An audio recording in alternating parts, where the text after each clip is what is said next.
Okay, so, gagawin natin ngayon is little exercise lang din tulad similar dun sa ginawa natin last time. Okay, pero ngayon, mas magiging practical kasi dito sa ano tawag dito? Sa picture na ito, pinapakita dito ah, yung mass per unit length ng guitar string kung number 1 siya, or number 2, number 3, number 4, number 5, tsaka number 6. Okay? Ito yung corresponding na mass per unit length. Okay? In kilogram meters. At ito yung corresponding na tension. Okay? In kilograms. So, multiply nyo lang ito by 9.8 meters per second squared para ma-determine yung equivalent na value in force. Okay? So, yun yung gagawin natin ngayon. So, labas niyo yung calculator ninyo. Okay? At ang i-compute nyo dito ay yung wave speed. Okay? Kasi given yung tension, divide nyo by mass per unit length, kunin nyo yung square root, ang makukuha nyo ay yung wave speed. Okay? So, yung iba sa inyo, i-compute yung para sa number 1 na string, iba para sa number 2, iba para sa number 3, number 4, number 5, tsaka number 6. Okay, so paano natin gagawin yan para sigurado may magko-compute? Per row. So, halimbawa, kayong unang tatlo, kayo dyan, kayo yung number 1, kayong 4, number 2, kayong 5, number 3, sumama ka na din. Tapos kayong dalawang rows, number 4, kayong nakikita kong ganyan, yan. Number 5, then kayong tatlo, number 6. Oo nga, nalugi. Okay lang yan.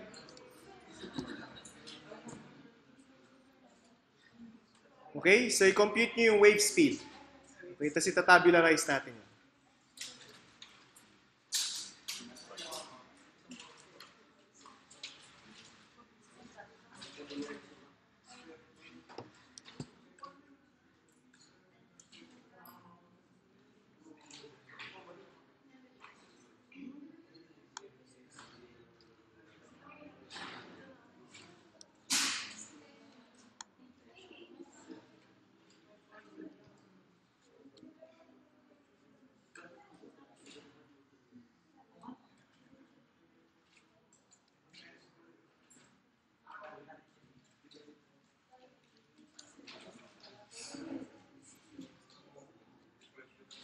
Huwag niyong kalimutang i-multiply by 9.8 meters per second yung tension kasi kilogram yung unit nito. Kailangan niyo i-multiply by acceleration due to gravity.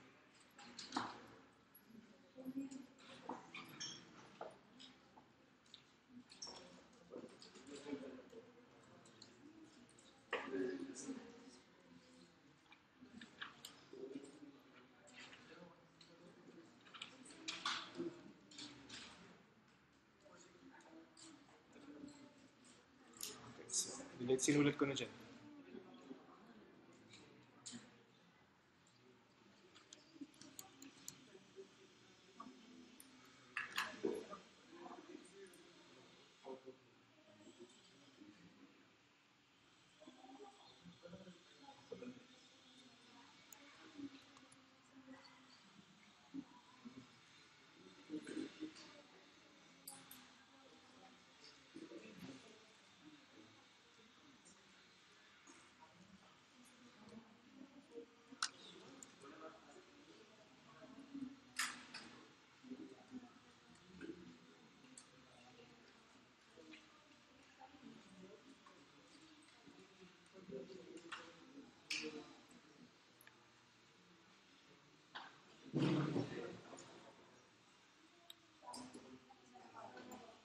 Okay, yung mass per unit length ay times 10 to the minus 3. Okay?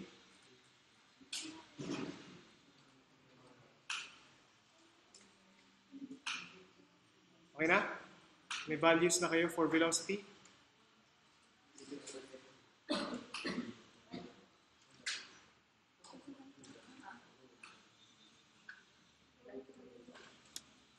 Meron na? So number 1. Ano ang wave speed? Or sinong number na may wave speed? Number 3. Oh, number 3. Anong wave speed? Ilan? 250.8. Okay. So 250. Okay, sige. Sama na lang natin yung decimal, isang decimal place. Meters per second to, no? Okay. Okay. Next. Number 1. Sorry. Number 1. 421.8 meters per second. Okay. Number 4. 188.08. So 0.1 meters per second. Number 2. 360. 316. 0.1. Okay. Ay, layo ng 1. Okay. Number 5. 140.8 meters per second. And number 6.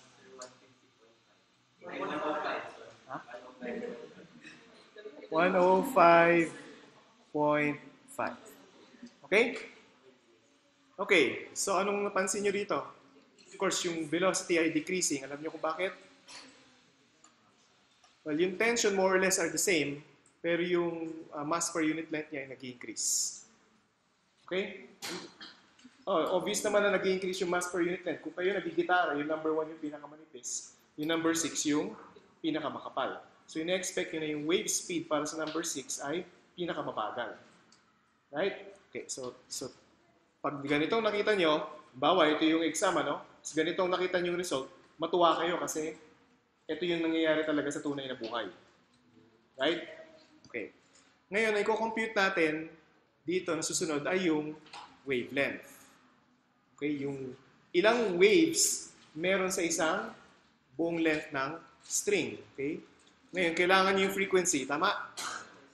Okay. Ito yung frequency corresponding dun sa corresponding dun sa ano ng string. So, yung number 1, anong note yung number 1? Para dun sa mga nagigitara. Anong note? E. Yung number 2,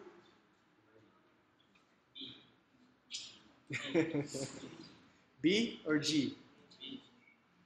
Ayan, B, tapos G, tapos D, tapos A, tapos E.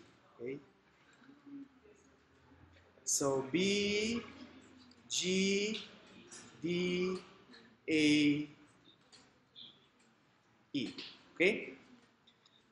So, yung E, nagko-correspond sa 329.63. Okay? It's the number 1 na E. Okay, and so on and so forth. Okay? Ang i-compute nyo rito ay yung wavelength.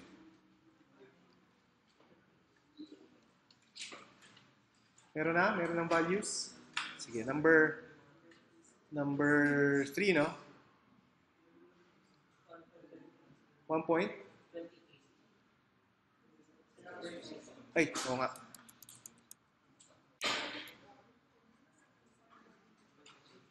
Tapos? 1.28. Pati sa 4th. Pati sa 6. Tapos? Number 2. Magandang ano, mahirap mag-assume. Maganda na ano, sigurado. 1.28 din. Ito, 1.27. 1 point? Ay, hindi mo nakuha yung frequency? Ayan, 246.94. Okay, tapos yan yung V.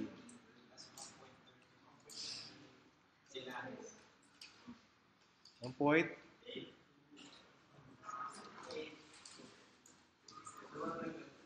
Ayos.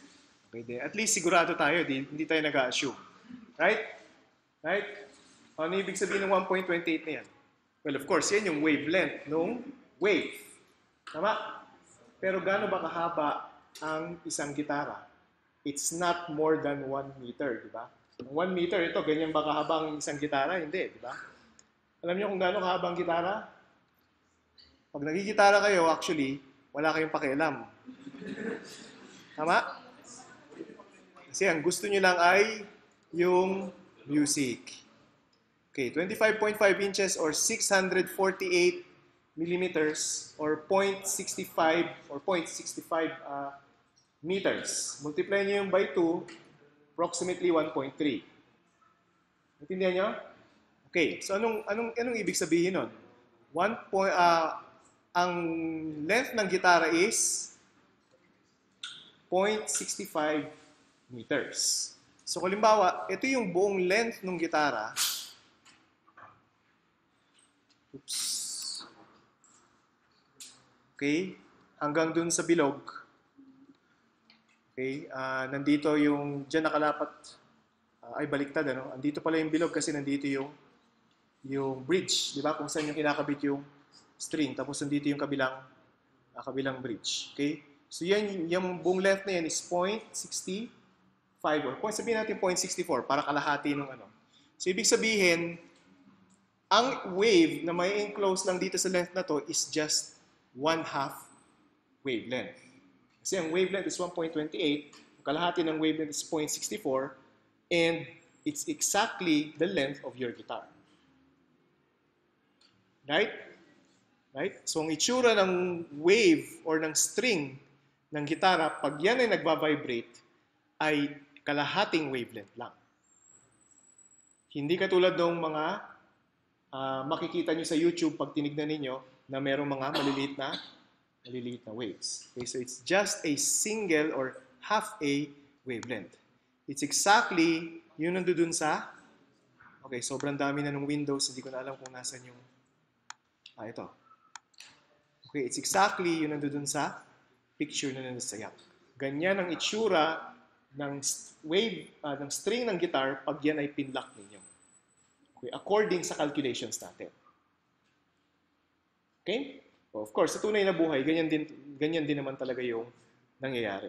Kung meron tayong high-speed na camera, malamang yan yung makikita natin. Okay, kaso wala tayong ganong camera. Naksunod. Okay, so yung exercise na ito, okay, pinapakita natin kung paano nyo nire-relate yung kino-compute ninyo dun sa practical na situations. In addition, pinakita din natin kung paano na-form yung standing waves. Okay? Okay? Questions? Questions? Wala? Madali lang, di ba? Ganyan pala kakomplikado yung gitara.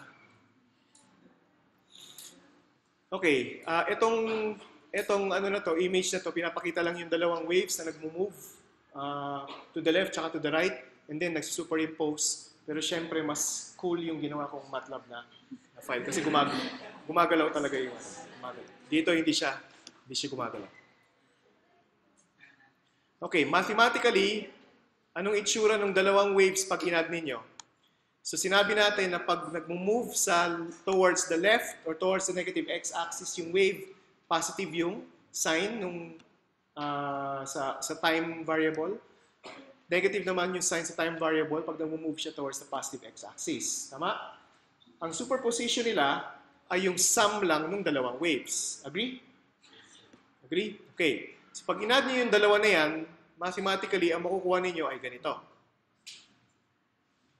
Okay, alam niyo naman kung paano mag-add nito, no? Gagamitin niyo lang yung cosine A plus B, di ba? Tapos mag-factor out kayo ng mga terms or i-rearrange yung term, factor out, and then makukuha niyo yung sine kx times sine omega t. Okay? Okay. Ngayon, dun sa standing waves na yon, merong tinatawag na nodes at saka antinodes.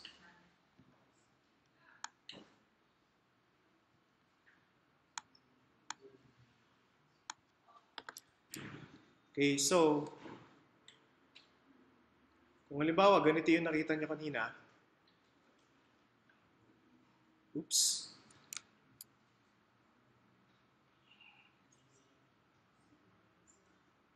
Uy. Sige, tawa lang kayo.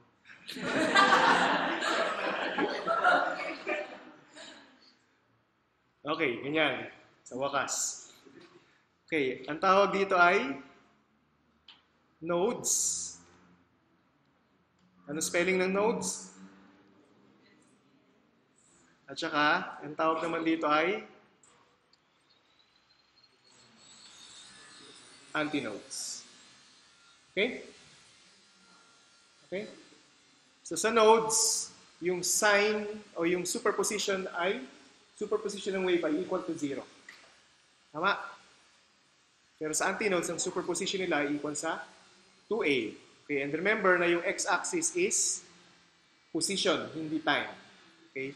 So pagdating dito sa Young and Friedman, okay, at tinitignan natin dito is ito dapat ay equal to 0. Hindi itong term na ito. Naintindihan nyo? Okay, ito yung dapat equal to 0 kasi yung graph is y versus x. Okay, at yung nodes ay makikita nyo at certain values of x. Okay?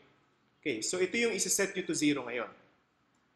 So, pag sinet nyo to 0, makukuha nyo yung positions ng nodes. At pag sinet nyo to maximum, makukuha nyo yung position ng antinodes. Right? Right? Okay, so paano magiging itsura nun? So, pag nodes, yung sin kx, okay, ay equal to 0. At anong lalabas? Kx is equal to 0, pi, 2 pi, 3 pi, okay, and so on and so forth. Okay, or using k is equal to 2 pi over lambda, papalitan natin ito ng 2 pi over lambda. Okay, anong lalabas ngayon for x? So x is equal to 0, pi over k, okay, 2 pi over k, 3 pi over k, replace natin yung k ng 2 pi over lambda, 0, lambda over 2, 2 lambda over 2 or lambda, 3 lambda over 2, and so on and so forth. Okay, so ito yung positions ng nodes. Okay, makikita naman natin na tama naman yon. Kasi kung titignan nyo, kung ito yung x equals 0, ito yung isang wavelength. Right? Yung next na position ng unang node ay kalahating wavelength.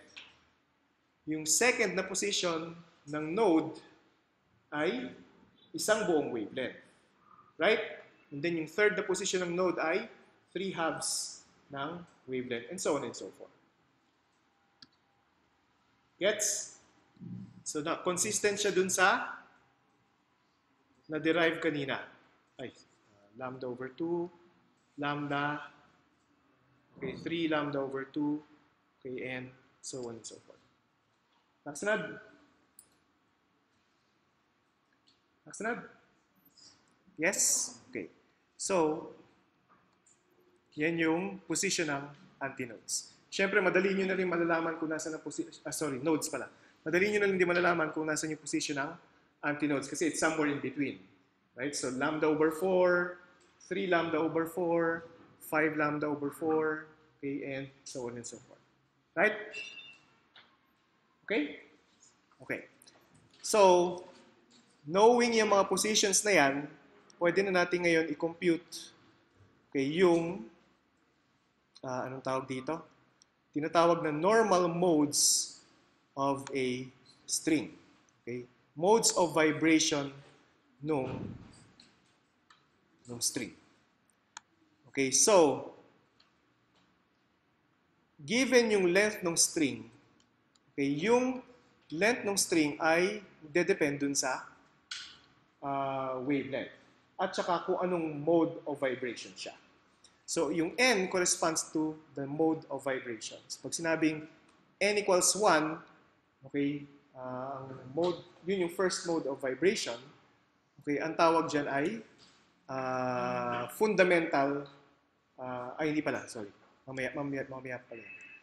Okay, pwede mong sabihin na fundamental mode. Okay? Pwede mo sabihin na fundamental mode. Okay, pero dito makikita nyo na for a guitar, okay, yung n equals 1 na mode, yung nagko-correspond dun sa pag-vibrate ng string. Tama? Right? Right? Ngayon, paano kayo mapupunta dun sa second mode, sa n equals 2, sa guitar? Well, ang gagawin nyo is itatighten nyo yung string. Habang tinatighten nyo yon, okay, madadagdagan nyo ng modes. Magiging tatlo yung nodes niya. Okay, ngayon, hindi siya obvious kasi nga hindi nyo naman makikita yun sa gitara. Pero sa experiment ninyo, sa 103.1, ang isa sa mga gagawin ninyo is, meron kayong string, kasi attach nyo yung string sa isang weight. Okay, habang binabago nyo yung weight na yon, makikita nyo na nagkakaroon siya ng nodes. The greater the weight, the more nodes na mapoproduce. Okay? So, kung hindi nyo na nakikita yan ngayon dito, pagdating sa lab experiment, obvious na obvious yan para sa inyo. Okay, ngayon, pwede nating i-relate yung frequency ng vibration using this equation. Okay, kasi alam naman natin yung lambda, tsaka alam din natin yung wave speed. So, pag nire-write ko to, so 2L over N, okay lang? So, 2L over N, okay, equals sa lambda sub N, where N is the mode of vibration. Okay, and knowing yung velocity, pwede nating i-rewrite yung frequency ngayon, okay, nung vibration, okay, base sa velocity, given yung wavelength. Naintindihan nyo? So, anong gagawin ko dito? Anong gagawin dito para makuha yung frequency? V is equal to lambda times F. Diba? So, given yung lambda is equal to V over F. Or F is equal to V over lambda. Tama? Tama? So, V divided by this equation will give us the frequency. So, V divided by 2L, actually dapat may N dito. Okay, pero dahil dito sa case na to, N is equal to 1, kaya F1. Nakasunod? Nakasunod? Okay. Ngayon, yung N equals 1, sinabi ko kanina, it's a fundamental mode. So, yung F1 ay tinatawag na fundamental frequency. Okay, yung F1 ay tinatawag na fundamental frequency. Yung F2, okay, N equals 2, okay, ay tinatawag na harmonics. N equals 2, N equals 3, N equals 4, and so on and so forth, tawag doon ay harmonics. Okay, so, ibig sabihin, yung N equals 2 ay first harmonic, yung N equals 3 ay second harmonic, yung N equals 4 ay third harmonic, and so on and so forth.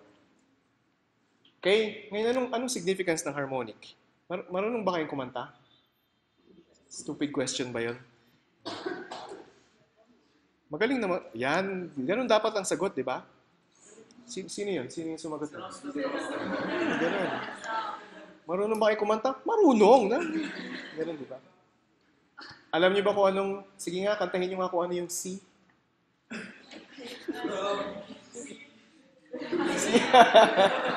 Okay. Any note na kakantahin ninyo, okay, ang pandinig nyo lang is that isang note lang siya. Right?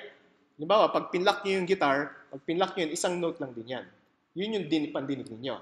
Pero actually, pag kumuha kayo ng speaker, ikabit nyo yan sa isang MATLAB software, halimbawa, makikita nyo na marami siyang frequencies na lumalabas.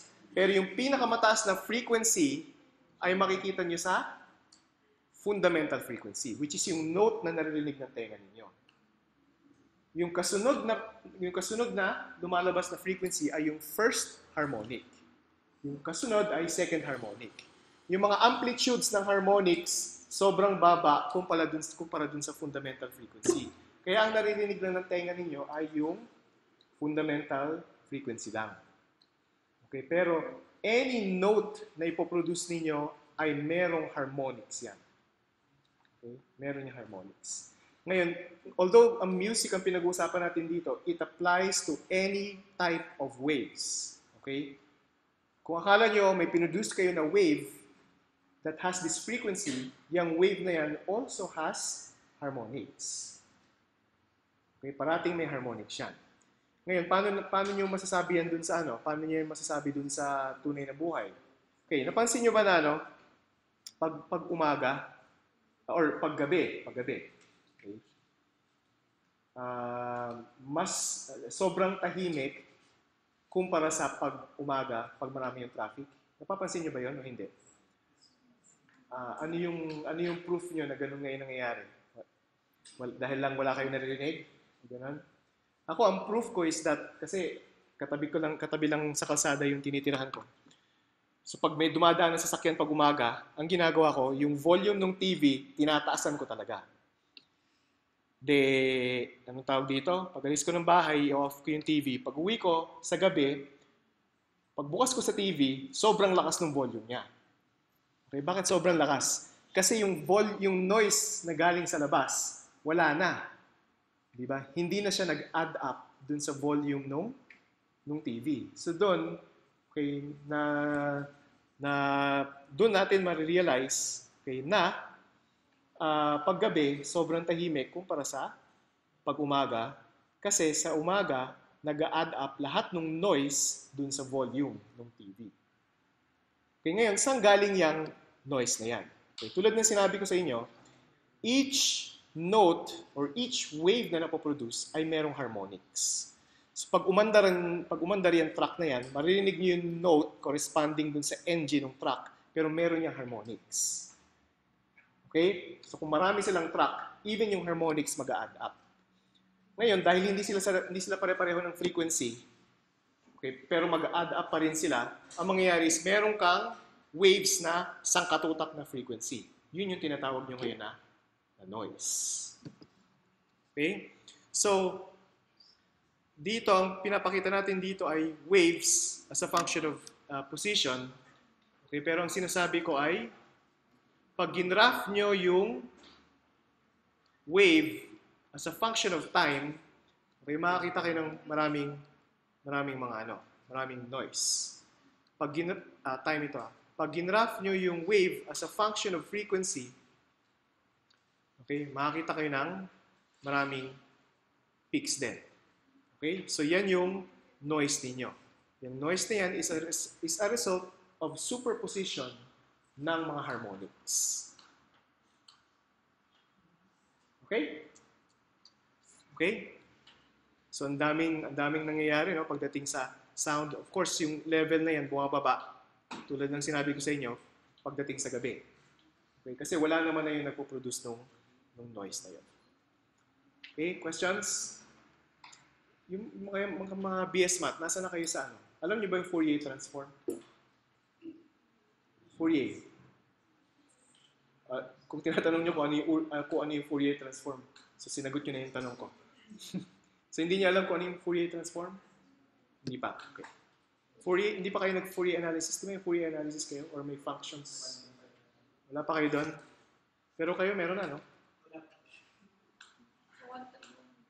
131 tsaka 1, 2, 3 ba yun? So 1, 2, 3. Okay, sige. Anyway. Well, kaya ako binanggit yon kasi kung i-apply niyo yung Fourier transform sa time, magiging frequency yan. Okay? Pag nag-apply kayo ng Fourier transform. Sa time, magiging frequency. Reverse Fourier transform frequency, magiging time. Okay? Anyway, dahil hindi nyo naman alam yan, so wala rin point na discuss. Okay? Okay? So, yun yung tinatawag natin na harmonics at saka fundamental frequency. Okay, so ganito yung itsura ng fundamental frequency. Okay, yan yung nangyayari sa gitara. Okay? Ito yung nangyayari sa gitara pag binago nyo yung tension and so on and so forth. Or ito yung itsura ng harmonics. Okay, ito yung itsura ng harmonics. Ito yung first harmonic. Sorry, mali pala. Ito pala yung first harmonic. Ito yung second harmonic, pero first overtone. Okay, first overtone. Ito yung third harmonic, pero second overtone.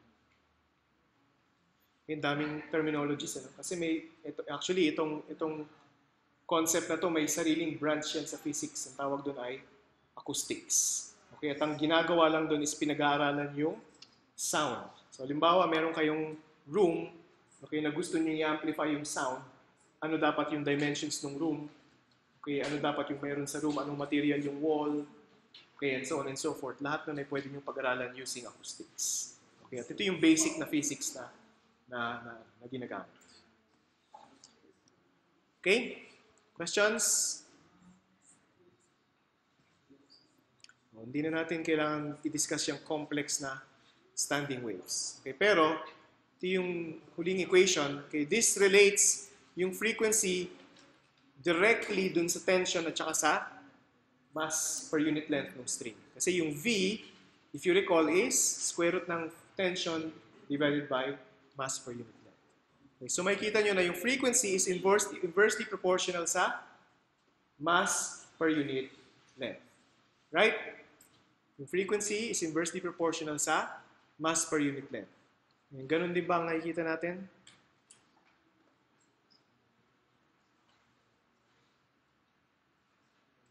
Okay, kung titignan nyo dito sa table na to, ito yung mass per unit length, ito yung direction na decreasing, ito yung direction na increasing, di ba? Increasing na mass per unit length, ano nangyayari sa frequency?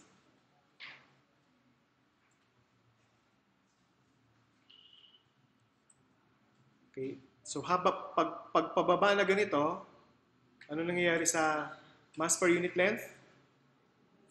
Nag-i-increase. Tama? Ano nangyayari sa frequency? Nag-decrease. Okay, which corresponds dun sa equation na na-derive natin kanina. And if you do the mathematics, makikita nyo na yung frequency ay inversely proportional sa square root ng mass per unit length. Okay, kung gagawin nyo yung calculation. Okay, questions? So, hindi nyo natitignan yung gitara nyo the same way again. Ano? Okay, may imagine nyo na yung standing waves, di ba? And so on and so forth. Okay, questions? So, may time pa tayo for siguro one problem.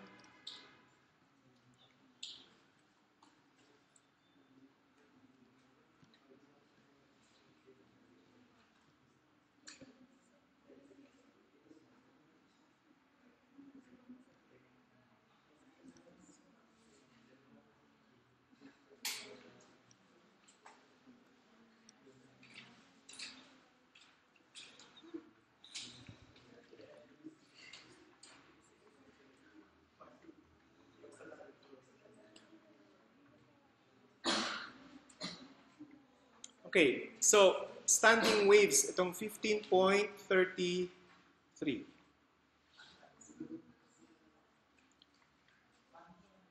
Okay, standing waves on a wire are described by equation 15.28. Nalala niyo ba yung equation 15.28? Malamang hindi, no? Okay.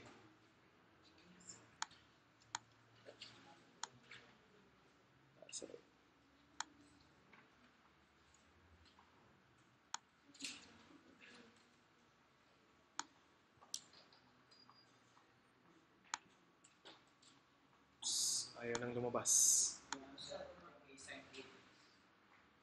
Binaba ko ba? Ay, yun pala. Shoot. Okay, so, ano na nga yun? Y is equal to A sin kx sin omega t. Okay, so yan yung tapos may parenthesis, pero okay lang yan. Okay? Okay. So, ibababa ko lang ng konti para makikita pa rin natin yan dito at kita natin yung shit. Yan. Okay lang? Okay, so ito yung 2.50 millimeters. Tapos itong K ay 0.750 pi radians per meter. At itong omega ay 942 radians per second. Okay? Yung pinapahanap ay the left end of the wire is at x equals 0. At what distances from the left end are the nodes of the standing waves?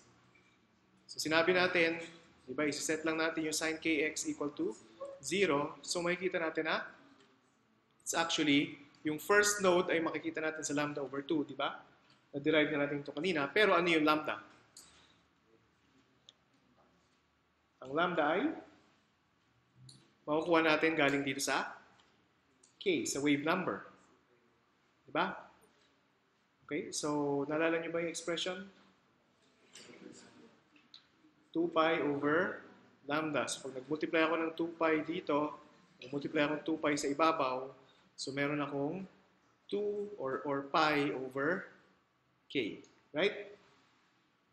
So pi over 0.750 pi. So magka-cancel yung pi na yan.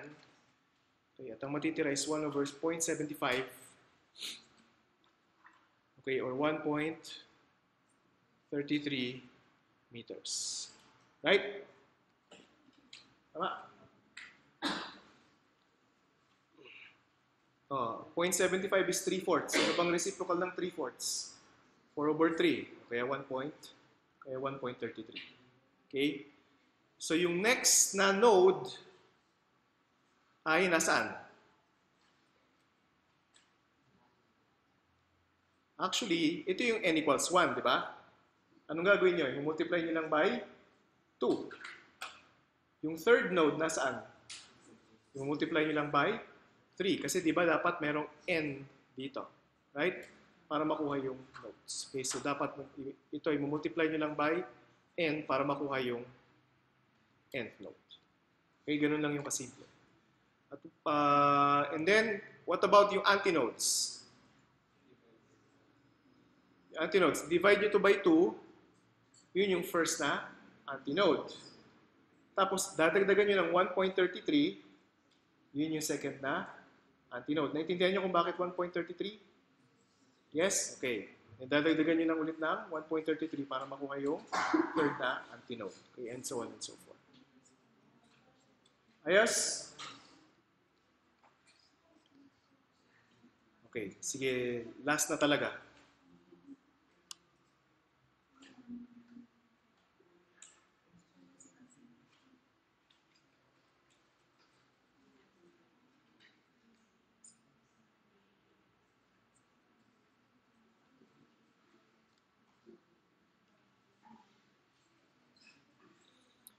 Okay, adjacent antinodes of a standing wave on a string are 15.0 centimeters apart. Antinodes to. A particle at an antinode oscillates in simple harmonic motion with amplitude 0.850 centimeters and period 0.0750 seconds. Okay? Na-imagine niyo ba kung ano nangyayari dito? Imagine nyo, hindi. Saan na siya?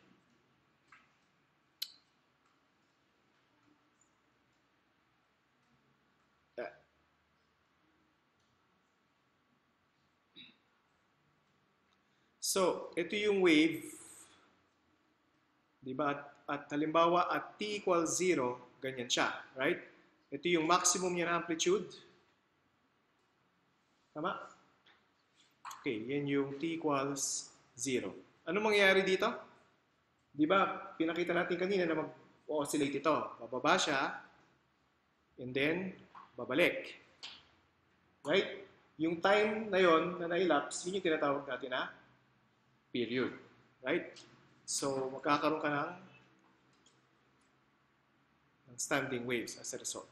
So, nagva-vibrate yan up and down. Tama? Tulad nung pinakita natin dun sa simulation sa MATLAB. Okay? So,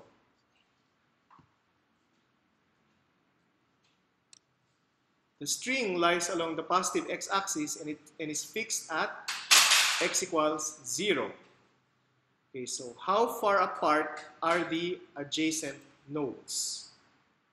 How far apart are the adjacent nodes? Oh, so kung 15 centimeters apart yung adjacent na antinodes, gaano kalayo yung adjacent na nodes? De, 15 centimeters din, right? Kasi same distances lang yung antinodes sa isa't isa at saka yung nodes sa isa't isa. Okay, letter B. What are the wavelength, amplitude, and speed of the two traveling waves that form this pattern? So, saan natin makukuha yung wavelength? Saan natin makukuha yung wavelength? Yung distance between nodes ay 15.0 centimeters. Paano nyo i-relate yan sa wavelength? Ito is 1/2 ng wavelength. Kaya nyo i-multiply ito by 2. Right? So, yung wavelength nyo ay 30 centimeters. Okay? So, ano pa? Amplitude. Ano yung amplitude ng vibration? So, ang waves ba ay equal? Sinabi ba? O, speed of the two traveling waves that form this pattern. So, kung equal yung waves, ano ngayon yung amplitude ng each individual waves? I-divide nyo lang by 2 itong amplitude na ito. Agree? Agree? Kasi nag-a-add up sila eh. Okay? And then, what else? Ano yun? Speed of the two traveling waves. So, anong speed? Knowing yung wavelength, okay, anong kailangan nyo para makuha yung speed? Frequency. Saan nyo makukuha yung frequency? Sa period. Given yung period, kukunin yung reciprocal nito, i-multiply nyo by the wavelength, makukuha nyo yung wave speed. Okay, hayaan ko na kayo mag-compute ha. Okay? Okay. So, letter C, find the maximum and minimum transverse speeds, okay, of a point at an antinode. Anong minimum na speed at an antinode? Saan nyo ba makikita dito yung minimum na speed? Ito yung antinode, di ba? Dito yung location ng antinode. Saan nyo makikita yung minimum na speed dito? Oh, problem set yan. Nasa problem set. Ano ang minimum na speed?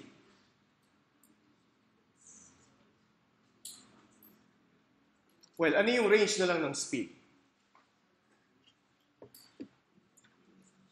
Negative Vmax at saka positive na Vmax, right? Alam niyo yan sa problem set kasi sinolve niyo yan. And then may graph kayo na negative Vmax at saka positive na Vmax, right? So ano yung minimum na speed niya? Negative Vmax. Nasaan yung negative Vmax na yun? Remember na yung negative sign indicates yung direction kasi velocity yan. Indicates yung direction. Kailan nagiging negative yung direction ng velocity? Pagpababa yung particle, right? Saan nyo makikita yung maximum na velocity? Sa aling position dito? Sa gitna, sa y equals 0. Right? Dito nyo makikita yung maximum velocity. Ngayon, pagpababa yung particle, okay, dun yung minimum niya na velocity. Right? Ngayon, pagpabalik na siya, pagdating niya rito, maximum ulit ang velocity niya, pero paakyat ng particle. Dun yung maximum na velocity. Right? Okay? Okay. Next. What is the shortest distance along the string between a node and an antinode? Oh, in other words, ano yung distance, shortest distance between a node at saka antinode? I-divide nyo lang by 2 itong 15 centimeters. Tama? Tama? Okay. Kasi yun na yung shortest distance between node at saka antinode. Okay, questions?